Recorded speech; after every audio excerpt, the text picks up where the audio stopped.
Start करते हैं sir, आपके बचपन से ही चालू करते हैं कि गाँव जो है ना, कि कौन-सा गाँव था, अरे क्या बाप रे! पिताजी करते थे, गाँव का अगर क्या नाम बता दिया। एजुकेशन थी क्या ओके। एजुकेशन थी, कैसे किया और ये क्या-क्या पड़ाव पे क्या-क्या हुआ? क्योंकि कहानी पूरी जाननी है। देखो, पर्दे पे आप क्या कहते हो ना, सब आपके फैन हैं और मैं आपका फैन इसलिए हूँ कि पर्दे के पीछे वाले अर्जन जी को जानता हूँ। अब उसको बाहर निकालना है। राइट, राइट, खुल के बात करेंगे। तो राहुल जी, जर्नी शुरू हुई, छोटे से गाँव में पैदा हुए, जयपुर का ही रहने वाला हूँ, इसी परिवेश में पला-बड़ा हूँ। जयपुर के आस-पास के छोटे से गाँव हाँ का। जी, हाँ जी, हाँ जी, डेफ़िनेटली।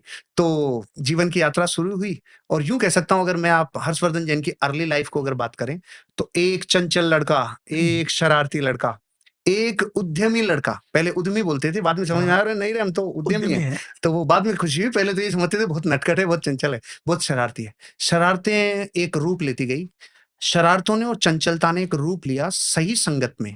सही संगत में मेरी चंचलता और शरारत एक दिशा में चलती चली गई और वो सब पॉज़िटिव होता चला गया।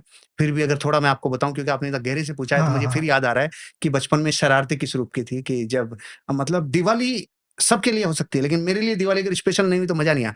तो उम्र चाहे मेरी 8 से 10 साल हो, लेकिन सब लोग जब रॉकेट छोड़ते थे तो वो बोतल में यूँ रखते थे या मिट्टी में रखते थे, उड़ जाती थी। लेकिन मेरे को मेरी चंचलता और मेरे शरीर में स्पंदन इतने उठते थे कि जब तक रॉकेट यूँ नहीं लगाएँ, हाँ, तब तक आनंद नहीं है। अब बेचारे आस-पास में झोंपड़ियाँ, आस-पास में गाँव का परिवेश है और मैंने 10 बोतलों में यूँ रखवा दिए रॉकेट को। और अब मैं, उस टाइम वो पिक्चर भी आ गई थी गेंडा स्वामी की, हाँ, ये तिरंगा, तो मैंने यूँ मिसाइलों को करवाया हाँ। और मैंने कहा फायर, तो सारे दोस्तों में सरदार तो होता ही था, तो फायर। अब किसी की बेचारे की झोंपड़ी में, किसी की धोती में, किसी की बुझ रही है, किसी की जल रही है। आज भी याद करता हूँ, ये कैसे हो सकता है? तो एक बचपन में एक दोस्त था श्यामा, तो वो हम लोग थोड़ा-सा यूँ कहें कि शरारती तो थे, लेकिन खाने-पीने में थोड़ा शुद्ध थे। तो शराब और इन चीज़ों से दूर रहते थे और वो यूँ था, तो वो हमारे ऊपर कभी यूँ पटाखे फेंके, यूँ फेंके, मेरी टीम के ऊपर यूँ डिस्टर्ब करे।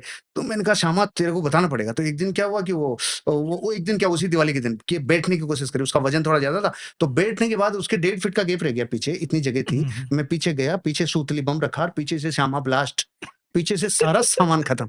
अब मैंने कहा, अरे यार ये तो ज़्यादा हो गया, तो ओ बाप रे!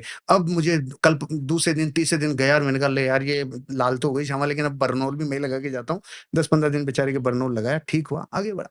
ऐसी शरारतें थी, ऐसी शरारतों ने जो ऊर्जा पैदा की थी, वो ऊर्जा फिर गुरुओं ने, फिर मेरे मार्गदर्शकों ने, मेरे गार्जियन ने, मेरे गार्जियन को मैं कहूँ तो मेरे ताऊ जी, जो हमारी फैमिली में एक ग्रोइंग नेचर के, उन्होंने अपने जीवन में जो जो दुःख-दर्द देखे लेकिन मंजिल भी छुई, तो वो एज़ ए गार्जियन, फिर मेरे एक पंडित भगवान साईं जी विद्या वाचस्पति, जो बचपन में जिनको देखा, तो उनके जीवन से स्पिरिचुअलिटी देखी।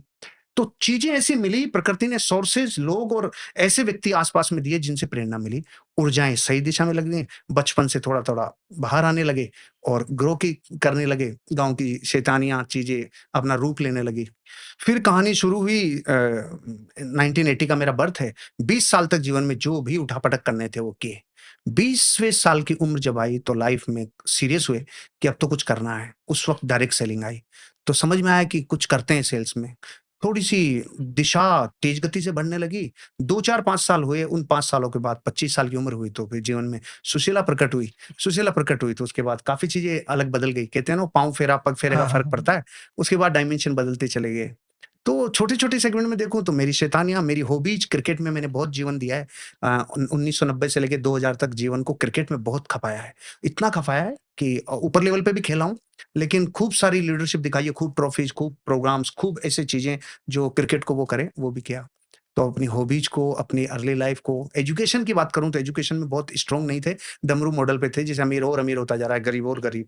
एक सिख उड़ता जा रहा है, मिडल क्लास। तो हम पढ़ाई में थे, ना फर्स्ट डिवीज़न, ना थर्ड डिवीज़न, हम थे सेकंड बीच में डिवीज़न वाले, डब्बे थे। बीच वाले। तो लेकिन ऑब्जर्वेशन लाइफ़ में कैसी रही, सेंसेज इतनी एक्टिव रही कि क्लास में चाहे डमरू रहे सेकंड डिवीज़न, लेकिन जीवन में जो देख लिया एक बार, जो एक बार गौर से देख लिया, वो प्रिंट हो गया। चाहे वो गाँव की महिलाओं के गाने हों, चाहे वहाँ के कोई स्कूल में करने वाला कोई नाटक हो, चाहे कोई भाषण दे रहा हो, इतना प्रिंट होता था कि मैं जब 8th क्लास में गाँव से पहली बार बाहर निकला और एक बस को चलाते हुए ड्राइवर को देखा, तो वो मेरे प्रिंट हो गया।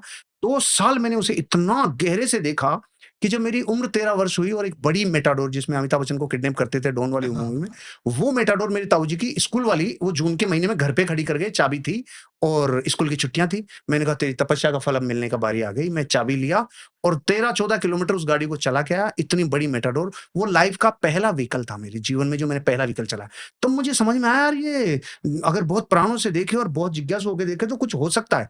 तो ऑब्जर्वेशन ऐसी रही। तो फिर नाटक में नंबर 1, भाषण में नंबर 1, जो बता दिया स्क्रिप्ट वो एक बार अंग्रेज बना दिया तो अंग्रेज बन गए, एक बार छोगा बना दिया तो छोगा बन गए, गाय भैंसों को चराने वाला बनाया तो वो बन गए।